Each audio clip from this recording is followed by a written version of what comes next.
ईरानी शासन ने अंतिम सीमा पार कर ली है और अब उसके सबसे बड़े सहयोगी भी उसे धोखा दे रहे हैं।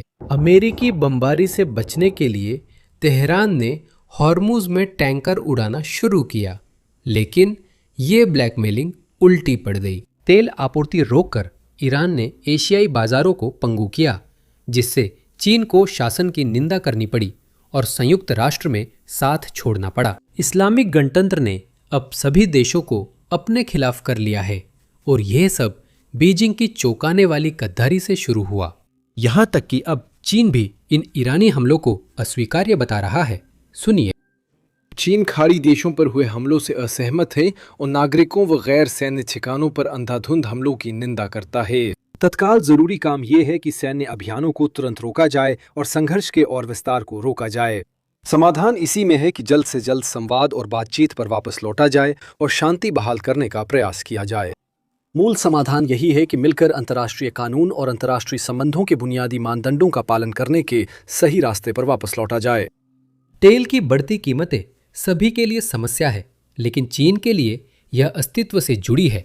स्क्रीन पर यह क्लिप देखें। चीन के अंदर सड़कों पर तेल की कमी पहले से ही दिख रही है। चीनी ड्राइवरों की लंबी कतारें पेट्रोल पंपों पर लगी हुई है ताकि वे बड़ी कीमत बढ़ोतरी से पहले अपने टैंक भर सकें। ऐसा है क्योंकि हरमुज जलडमरू मध्य से गुजरने वाला लगभग सारा तेल एशिया जाता है। इसमें से ज्यादातर चीन जाता है, जैसा कि आप ब्लूमबर्ग चार्ट में देख सकते हैं। मैं स्पष्ट करना चाहता हूं कि यह सिर्फ ईरानी तेल नहीं है, इसमें खाड़ी का सारा तेल शामिल है। इस रॉयटर्स डेटा विजुअलाइजेशन को देखें। सऊदी अरब हर साल करीब 1.6 अरब बैरल तेल चीन भेजता है। इराक और यूएई का अधिकांश तेल भी चीन जाता है। यहाँ तक कि जो तेल चीन नहीं जाता उसका अधिकांश हिस्सा बाकी एशियाई देशों में जा रहा है।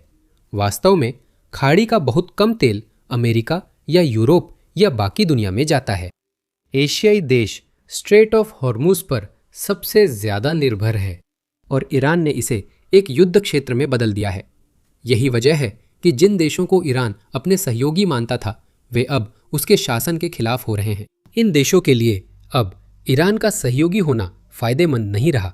और सबूत चाहिए तो ओमान देखिए। 2 दिन पहले ईरान ने ओमान की सभी रिफाइनरियों और बंदरगाहों पर हमला किया, लेकिन बात यह है कि ओमान ईरान के हमले के बहाने में फिट नहीं बैठता क्योंकि वहाँ कोई अमेरिकी बेस नहीं है, जबकि ईरान उन्हीं देशों पर हमला करने की बात कहता है जहां अमेरिकी बेस है या जो अमेरिका के साथ है। ओमान ने अमेरिका और ईरान के बीच न्यूक्लियर डील कराने की कोशिश की थी और इसके अलावा ओमान ने अमेरिका को अपनी हवाई सीमा या क्षेत्र का इस्तेमाल ईरान के खिलाफ करने की इजाज़त भी नहीं दी है। इसका मतलब ओमान ने वो सब कुछ किया है जो ईरान चाहता था। उन्होंने इस्लामिक शासन द्वारा दुनिया के सामने रखी गई हर मांग को पूरा किया है। वे तटस्थ बने रहे और इन सब के बावजूद ईरान ने उन पर हमला कर दिया। तभी दुनिया को एहसास हुआ ईरान कुछ कह रहा है लेकिन उसके काम पूरी तरह आतंकवाद है। ओमान का युद्ध से संबंध नहीं था, फिर भी वह भुगत रहा है।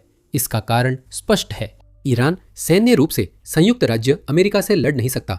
वे इजराइल से भी नहीं लड़ सकते, इसलिए उनकी एकमात्र उम्मीद आतंकवाद है। उन व्यापारी जहाजों पर हमला करना जिनका युद्ध से कोई लेना देना नहीं है। तेल देने वाले देशों पर हमला कर तेल की कीमतें बढ़ाओ ताकि दुनिया को इतना दर्द हो कि अमेरिका और इजराइल हार मान ले। यही ईरान की रणनीति है। दुनिया के झुकने तक आतंकवाद पर यह काम नहीं कर रहा, ये तो सबको उनके खिलाफ एकजुट कर रहा है। संयुक्त राष्ट्र सुरक्षा परिषद ने ईरानी हमलों की निंदा करते हुए एक प्रस्ताव पास किया है और इस प्रस्ताव को जो बात ऐतिहासिक बनाती है वो ये है। 13 देशों ने प्रस्ताव के पक्ष में वोट किया, किसी ने भी खिलाफ वोट नहीं दिया। चीन और रूस सुरक्षा परिषद के स्थायी सदस्य होते हुए भी जिनसे ईरान का समर्थन अपेक्षित था, इस वोटिंग में शामिल नहीं हुए। उन्होंने हाँ में वोट नहीं दिया, लेकिन ना में वोट देने से भी इनकार कर दिया। ईरान के दोनों बड़े संरक्षक उन्हें वैश्विक मंच पर अकेला छोड़ गए, जिससे बड़ा असर होगा। यहाँ संयुक्त राष्ट्र में अमेरिकी राजदूत बता रहे हैं कि यह इतना बड़ा मुद्दा क्यों है। अब इस क्लिप में जाने से पहले बस जल्दी से याद दिला दूं कि नीचे दिए गए लाइक और सब्सक्राइब बटन को जरूर दबाएं, क्योंकि इससे हमें एल्गोरिदम में वाकई मदद मिलती है। अब सुनिए। लेकिन इस मामले में ये इतना बड़ा मुद्दा क्यों है? इसका कारण आज सुरक्षा परिषद में हमारे खाड़ी सहयोगियों द्वारा लाया गया प्रस्ताव है। नंबर 1, इन खाड़ी देशों में से कई ऐतिहासिक रूप से ईरान के मामले में एक तरह से तटस्थ स्थिति में रहे हैं। उदाहरण के लिए कतर उनके साथ एक बड़ा गैस क्षेत्र साझा करता है, लेकिन आज वे एकजुट हैं, वे एक साथ खड़े हैं, उनके बीच कोई असहमति नहीं है और वे सार्वजनिक रूप से विश्व मंच पर ईरान की निंदा कर रहे हैं और उन्हें होटलों, रिजॉर्ट्स, बंदरगाहों और हवाई अड्डों पर अंधाधुंध गोलीबारी के लिए जिम्मेदार ठहरा रहे हैं। ईरान की ये रणनीति, जिसमें वो अराजकता फैलाने और हमारे सहयोगियों को, यहां तक कि हमें भी इजराइल में हिलाने की कोशिश कर रहा है, पूरी तरह से उल्टी पड़ गई है। आप देख रहे हैं कि अब्राहम समझौते का गठबंधन मजबूती से खड़ा है और जवाब दे रहा है। और इसके साथ ही शॉन, एक और बात थी कि सोचिए, आज ईरान, रूस और चीन कहाँ थे? चाइना और रूस ने मतदान से दूरी बनाई, वे पीछे हट गए। जब असली वक्त आया तो वे ईरान के साथ नहीं खड़े हुए, खासकर जब खाड़ी के अरब देश मजबूती से खड़े थे। तो देखिए, आज हमने इजराइल का बचाव किया और उसके हिजबुल्लाह के खिलाफ हमलों और उत्तर में उसकी लड़ाई का समर्थन किया। आज संयुक्त राष्ट्र सुरक्षा परिषद में हमारे साथ सभी खाड़ी अरब देश थे, 13-0 के साथ, और 135 देश उनके साथ खड़े थे। और कल फिर से, आखिर संयुक्त राष्ट्र किस काम का है? ठीक है, कल हम उन्हें स्नैपबैक प्रतिबंधों और अधिकतम दबाव बनाए रखने के बारे में बात करते हुए देखेंगे, जो राष्ट्रपति ट्रंप ने अपने पहले कार्यकाल में लागू किया था और अपने दूसरे कार्यकाल में फिर से लागू किया। तो हम हर मोर्चे पर लड़ाई लड़ रहे हैं शॉन। यही कूटनीति हम विश्व मंच पर अपनाकर अपने वीर योद्धाओं के कार्यों की बराबरी कर सकते हैं। ये सिर्फ निंदा तक सीमित नहीं है। रिपोर्ट मिली है कि खाड़ी देश युद्ध में शामिल हो सकते हैं। आम नागरिकों पर हमले, बंदरगाहों में आग और अर्थव्यवस्था बर्बाद हो रही है। किसी न किसी मोड़ पर उन्हें जवाब देना पड़ेगा। इसी से डिटरेंस कायम होता है और वे ठीक इसी पर विचार कर रहे हैं। सुनिए। मैं अपनी रिपोर्टिंग में सावधानी रख रहा हूं और एक स्टोरी पर काम कर रहा हूं जिसमें पर्दे के पीछे खाड़ी देशों की संभावित भागीदारी पर बातचीत हो रही है। वे समझते हैं कि वे न सिर्फ अपने देशों में अमेरिकी सैन्य ठिकानों पर, बल्कि वहां की आम जनता पर भी भारी मात्रा में बैलिस्टिक मिसाइल और ड्रोन हमलों का सामना कर रहे हैं। ये विचारणीय है। मैंने खाड़ी देशों के सूत्रों से बात की है। वे एक रेड लाइन की बात करते हैं। हम समझने की कोशिश कर रहे हैं कि वो रेड लाइन क्या है, लेकिन हम दोहा, अबू धाबी और दुबई जैसे अंतर्राष्ट्रीय पर्यटकों वाले शहरों पर ड्रोन व मिसाइल हमले देख रहे हैं। हम जानते हैं कि युद्ध शुरू होते वक्त वहां हजारों अमेरिकी छुट्टियां मना रहे थे। ये देश ऐसे हमलों के आदी नहीं हैं, जबकि इजराइल अलग है। इसीलिए बातचीत हो रही है और विचार किया जा रहा है कि रक्षा ही नहीं, आक्रामक क्षमताओं में भी भागीदारी बढ़े। अभी चर्चा का एक विकल्प है अंतर्राष्ट्रीय गठबंधन बनाना, जो जहाजों को होर्मुज जलडमरू मध्य से सुरक्षित निकाल सके। इसे सिर्फ अमेरिका या खाड़ी देश ही नहीं, और भी देश विचार कर रहे हैं। यहाँ तक कि यूरोपीय देश भी चाहते हैं कि ऐसा हो, क्योंकि इससे तेल की कीमतें कम हो जाती हैं। और जानते हैं, ये पहली बार नहीं होगा। रीगन युग में अमेरिकी नौसेना को जलडमरू मध्य जबरन खोलना पड़ा था और अब अमेरिका फिर वही करना चाहता है। यहाँ ट्रेजरी सेक्रेटरी स्कॉट बेसेंट भविष्य की बातें बता रहे हैं। मेरा मानना है कि जैसे ही सैन्य रूप से संभव होगा, अमेरिकी नौसेना शायद एक अंतर्राष्ट्रीय गठबंधन के साथ जहाजों को वहां से ले जाएगी। और ये बात अभी अभी इस स्थिति में सामने आई है। ये आपके शब्द हैं, मेरे नहीं। लेकिन फिर भी हम उससे कुछ दिन दूर हैं। हम इसकी तैयारी कर रहे थे। हमने महीनों, हफ्तों तक इसके लिए परिदृश्य विश्लेषण किया है। लेकिन ये आने वाले दिनों में एक संभावना है। ये एक संभावना है। जैसे ही हमारे पास आसमान पर पूरा नियंत्रण हो जाता है और हम उनके पास कोई वायुसेना नहीं है। नौसेना डूब चुकी है, सचमुच भी और सांकेतिक रूप से भी। और गोला बारूद फैक्ट्रियां, मिसाइलों के पुनर्निर्माण की क्षमताएं, ये सब पूरी तरह से नष्ट हो चुकी हैं। जैसे ही सुरक्षित रास्ता सुनिश्चित करने के लिए सुरक्षित मार्ग संभव होगा, हम ऐसा करेंगे। और जैसा कि मैंने कहा, केवल संयुक्त राज्य अमेरिका ही इस पर विचार नहीं कर रहा है। हमारे पास फ्रांस जैसे यूरोपीय देश भी हैं जो इस तरह के अंतर्राष्ट्रीय गठबंधन मिशन में भाग लेने के बारे में सार्वजनिक रूप से बयान दे रहे हैं। यहाँ हमारे पास एक फ्रांसीसी मंत्री हैं जो अपनी योजनाओं के बारे में बात कर रहे हैं। हमारी प्राथमिकता स्पष्ट रही है, जो है होर्मुज जलडमरू मध्य में नौवहन और आवागमन की स्वतंत्रता बनाए रखने के लिए एक गठबंधन बनाना। ये दुनिया भर में तेल के प्रवाह का 20% है। हमारे पास इसी तरह के मिशन पहले भी रहे हैं।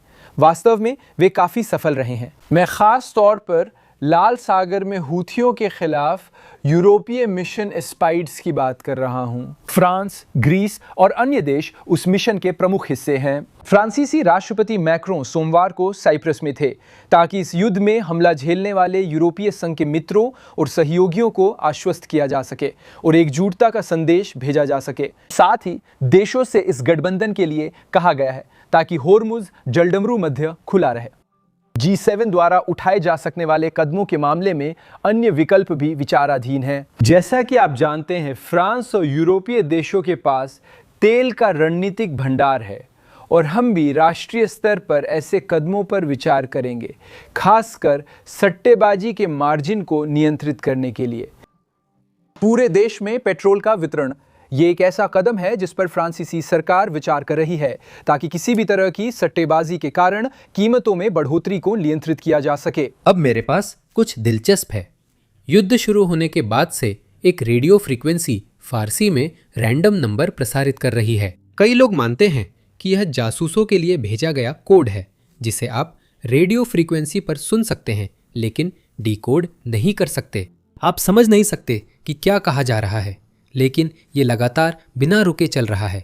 यही इसे दिलचस्प बनाता है। इस रेडियो फ्रीक्वेंसी पर सिर्फ फारसी में रैंडम नंबर बोले जाते हैं, जिससे ये बड़ी खबर बन गई है। अधिक जानकारी के लिए सुनिए। इसे सुनिए।